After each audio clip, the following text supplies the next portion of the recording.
notícias. Este é o Conversas Cruzadas aqui na TV Com, salário mínimo regional. É isso que a gente está discutindo aqui. Vale para quem?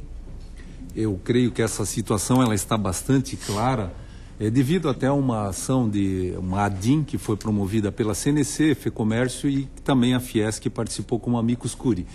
E só resumindo esta decisão do Supremo Tribunal Federal, ele deixa claro dois pontos que eu acho que são importantes de serem colocados aqui. Inicialmente, de que ele reforça aquele artigo da lei do mínimo regional, de que o estabelecimento do mínimo vale para, justamente como você leu ali, as pessoas, os empregados que não tenham um salário mínimo previsto em lei ou abrigados, né, por convenções ou acordos coletivos. Sim. Então o Supremo Tribunal Federal se manifestou sobre isso e deixou bem claro. Isso vale para as categorias não organizadas. Tá, quem são elas? Todas aquelas que não têm sindicatos, né? Por exemplo, motoboys, operadores de telemarketing, empregadas domésticas, os pescadores, né? São todas alguns trabalhadores então, esses rurais. Se aplicam. Exatamente. O piso é voltado para essas categorias. Claro, mas é o seguinte, claro que então até se questionaria assim, mas por que todo esse envolvimento se só se aplica turismo a essa, também, né? Turismo está aqui, né? Mas turismo tem convenção. Turismo tem... Tá, mas é isso que eu queria entender. Mas isso que eu queria entender. Mas como assim? Os pisos se aplicam aos empregados que não têm. Mas ele está dizendo assim, não, o turismo tem convenção. Sim, mas aí o turismo está aqui na faixa de R$800. Como é que fica isso? É isso que eu queria explicar assim. A questão como é que ela, para nós, a implicação é na Justiça do Trabalho. O que a Justiça do Trabalho tem decidido? Aqui, Santa Catarina, normalmente, com certeza, vai pela norma mais benéfica. Então, não importa ter convenção, se tiver uma norma mais benéfica, vai prevalecer. No Rio Grande do Sul, está dividido. Tem a favor e tem contra. E o TST não se pronunciou ainda definitivamente sobre essa questão. Então, você imagina o seguinte, se nós negociássemos ou tivéssemos um piso abaixo desse, né? Porque isso agora, nessa situação aí absurda, o nosso piso estava nessa faixa aí de 630, passa para 800. Se nós não chegássemos nos 800, nós deixaríamos um passivo em aberto aí para ser discutido futuramente. Né? Então, com certeza, na Justiça do Trabalho, a tendência pelas decisões que a gente vê é da norma mais benéfica. Exatamente. Né? A Justiça do Trabalho... Mas aí pelo trabalhador. Pela norma mais benéfica. Mas o nosso entendimento é um pouco diverso desse, né? Apoiado nessa decisão do Supremo Tribunal Federal, inclusive nós lá na Fiesc temos negociações estabelecendo o piso abaixo do piso estadual. Pois é, mas veja só, eu acho que há segurança. Ele vai discutir isso no Judiciário Trabalhista. Recebe uma condenação na primeira instância. Será que ele consegue chegar lá no STF? Não consegue. Agora, uma coisa que eu só queria registrar, que eu no início eu acabei não fazendo, é a questão de registrar a boa vontade dessa negociação com a frente da Fiesc, né? E, é claro, os outros que participaram, mas as tratativas foi mais com a Fiesc. Então, claro que temos que louvar isso, né? Louvar isso por um bom entendimento. Né? Agora, outra coisa também, ó. Aí, na lei, né? Então, diz o seguinte, que vale para os que não têm acordos ou convenções coletivas. Mas houve categorias que entraram em dissídio coletivo, por exemplo, em maio de 2009. A lei nem tinha saído ainda. Aí, a lei saiu... em setembro, se não me engano. Em janeiro. Foi aprovado em setembro para vigorar em janeiro. Tá certo. Então, assim, é o seguinte, os dissídios que foram entrados em maio e julgados depois, né, mas entrado antes da lei, o tribunal, né, julgou valendo pelo salário mínimo. Né? Então, isso ajudou, que eu digo, a lei trabalhista nos ajudou também. Né? Hoje... A discussão... Por causa da norma mais benéfica. Então é o seguinte, hoje para nós, já não é mais, a lei diz isso, mas nós acreditamos piamente que em Santa Catarina não se fala mais nisso aí, né? que só vale para quem não tem acordo. Por quê? Porque nos ajudou, nenhum acordo está escrito, o nosso piso é o salário mínimo estadual. Eu não acredito que tenha isso. Agora, ajudou a puxar para cima, claro. Com certeza. Zé, vale para quem? Na verdade, essa questão, a resposta a essa tua pergunta é controversa. né? A própria fala do Brisolin deixou claro isso, é controverso. Os juristas têm posições diferenciadas sobre isso. O pessoal da Fiesc tem uma posição, né, que expressa aqui pelo Marcato, né? Os juristas, os assessores jurídicos dos trabalhadores têm uma visão diferente. O Ministério Público do Trabalho, como o Miguel destacou há pouco, tem uma leitura diferenciada também. Né, em favor do mais benéfico que tiver na lei. Então, na verdade, a resposta a essa tua questão é controversa, é polêmica. Nós, trabalhadores, DIESE, as centrais sindicais, temos uma interpretação que é o seguinte: olha, vale a norma mais benéfica, a visão dos advogados que dão assessoria para os trabalhadores. Agora, independente disso, dessa controvérsia jurídica, o que eu queria destacar é o seguinte, e que eu não consegui me explicar na fala anterior que eu fiz. Na verdade, em Santa Catarina, essa é uma questão que foi superada por uma razão muito simples. Talvez 1%, Marcato, dos acordos ou convenções coletivas, tenham sido firmados com valores inferiores à lei do piso estadual. 99%, assim, sem uma pesquisa muito precisa, mas por feeling, dá para dizer que 99% das negociações coletivas se basearam tendo a lei como um piso mínimo. Por quê? Justamente porque quando foi aprovada essa lei, que foi uma lei, como eu estava falando antes, que veio de baixo para cima, ela só saiu porque o movimento sindical conseguiu 50 mil assinaturas para um projeto de emenda popular, aí o governador se viu premido a enviar isso para a Assembleia Legislativa.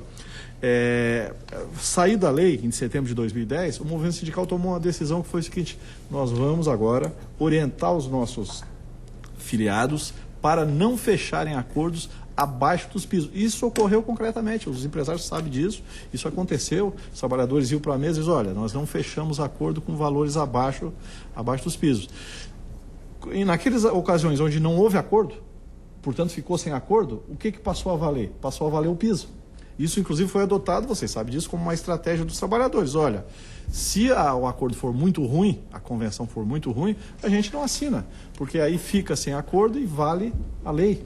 Isso aconteceu, né? Só um dado aqui que eu acho interessante a gente colocar. O DIESE fez uma pesquisa divulgada no ano passado, referente a 2010, sobre pisos, que constatou o seguinte: de uma amostra lá que o DIESE fez a nível nacional, 20 pisos no Brasil conseguiram ganhos reais acima de 15%. 20 no Brasil. 13 estavam em Santa Catarina. O que explica isso? É a lei do piso. Tá? Então, acho que isso movimenta a economia, isso movimenta o comércio, movimenta a arrecadação de impostos. E outra coisa, o fechamento desse acordo agora, dentro do mês de janeiro, o que ajudou muito, né? A boa vontade entre patrões e empregados agora nessa negociação ajudou muito. Por quê? Porque a discussão política, todo mundo sabe que ela demora um pouco mais. Existem os interesses até para buscar aí, de repente, até o pai da criança, né? Então, ali houve uma negociação bem democrática, né? Como o José Aldo falou, né? Numa discussão de assembleia nossa, né? Para buscar os representantes. Então, houve o interesse também da área patronal. Por quê? O trabalhador vai receber antes, né? Vai receber em janeiro, o que, de repente, ia receber nos outros anos, lá por março, abril, né? Mas retroativo. Retroativo, né? Mas tudo que receber antes é melhor. E outra coisa, quem bate palma isso é as contabilidades também, né? Que terão menos serviço, né? Também assim, digamos, vão fazer o serviço na hora certa, né? Mas o trabalhador, principalmente, vai receber. Com isso, é claro que se houve interesse da negociação pela área patronal, da indústria, pelo menos, o que nós falamos, mas pela indústria mesmo, é o seguinte, né? Que o trabalhador ganhando mais vai produzir mais, com certeza. E se Santa Catarina está com crescimento, e houve até no jornal matéria já que previa-se negociações boas para maio, que se prevê negociação boa para maio. Então, automaticamente, refletiu o que aconteceu agora. Realmente era verdade a matéria, né? Talvez essa negociação foi feita com quem pode dar mais, né? Para nós, a questão colocada pelo Supremo Tribunal Federal está muito clara. E eu acredito que uma decisão do Supremo Tribunal Federal, ela não se questiona. O outro ponto que eu dizia que é muito importante também nesta decisão do Supremo Tribunal Federal é que ele afastou o governo da negociação. Isso foi muito importante. E justamente eu acredito que a negociação, como foi colocado aqui, a vida entre os trabalhadores e empregadores neste ano, foi porque efetivamente envolveu as partes que têm que estar envolvidas, trabalhadores e empregadores. E aí, justamente num clima inédito aí de negociação, porque lá estavam todas as federações de trabalhadores, as centrais sindicais, o Diese também participou, e aí as entidades de representação empresarial, as federações que estão no Conselho das Federações, estavam lá representadas, numa negociação, eu diria até, Álvaro, bastante árdua, né? Nós ficamos lá 3 horas e meia negociando, né? Mas com o que demonstrou um amadurecimento muito grande, e eu digo que o meu entendimento é de que, devido a este amadurecimento e essa negociação árdua, se conseguiu chegar num consenso, se estabelecer esses novos pisos, cuja faixa, a primeira faixa ficou em R$700 e a última faixa em 800, aí manteve a mesma proporção das faixas do ano passado, dessas faixas era 630 e 730, também R$100 entre a primeira e a última faixa. Eu creio que se avançou e se foi até onde era possível se ir, tanto do lado dos trabalhadores como do lado dos empregadores também foi essa negociação. Que eu fico, viu, é o seguinte, a gente tem aí algo em torno de 4% de ganho real, né? Acima do INPC. Na média 3,81, na média. Para quem isso? Dos 4 níveis. Esses 4 reajustes aqui, se fizer uma média, a gente vai constatar o seguinte, o ganho real é 3,81. Ah, tá, na mesma faixa. Isso, porque claro. 10,12, se a gente fizer uma média aqui, dá 10,12, tira o INPC... Sim, desconta a inflação... Será que nós vamos conseguir dar 4% de ganho real para todos os trabalhadores? O que o Berzolim coloca, eu acho que é muito importante ressaltar, é que assim, nós estamos falando de piso. Pois é, por isso é que me preocupa. Piso. E eu diria assim, que piso também ele tem uma importância, porque muitas vezes é aquele salário que se paga para aquele trabalhador que está iniciando no seu trabalho.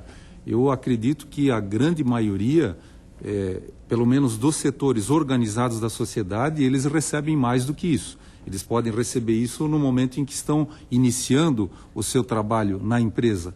Então, nós estamos falando de piso e qual a importância, qual é o desdobramento do piso mínimo regional do Estado nos outros pisos? É que se tinha o hábito, né, e eu creio que esse hábito vai ter que mudar daqui para frente, porque se atrelava muito os salários ao piso, as faixas salariais, havia um entendimento, e isso começa a ser atropelado por essa negociação. É uma fase nova. Nós lá da Fiesc, da Federação, do Conselho das Federações, nós entendemos que a lei está aí, apesar de nós entendermos que ela não ela tem muitas coisas que precisariam ser melhoradas, mas é uma realidade, está aí. E nós temos que, a partir desta realidade, seguirmos adiante. E é isso que esse ano foi feito. Já no ano passado iniciamos, e esse ano também foi feito com muito, eu acho que com muito sucesso, de estabelecermos o consenso. Bom, nós vamos para o intervalo, Zé Álvaro. Daqui a pouco a gente volta com a sua manifestação. E eu quero discutir também o seguinte: a gente vive, pelo menos essa é a leitura, né, uma situação de pleno emprego no Brasil. É claro que pesa no bolso para quem paga a conta, um aumento de 28%, é o caso do turismo. Pega pesado, pesa mais no bolso, um aumento de 28% você bancar esse aumento. Mas convenhamos, né, nós estamos falando de salários baixos, né, se ganha mal no Brasil. E nessa situação de pleno emprego, até o Zé Álvaro pode confirmar isso para a gente depois do intervalo, o que se percebe é que tem mais gente trabalhando, tem mais gente empregada, mas a faixa salarial diminuiu, está se bancando menos, né? Está se pagando menos. Não, mas não aumentou. Não aumentou, né? A gente vai discutir isso daqui a pouco, depois do intervalo. Até já.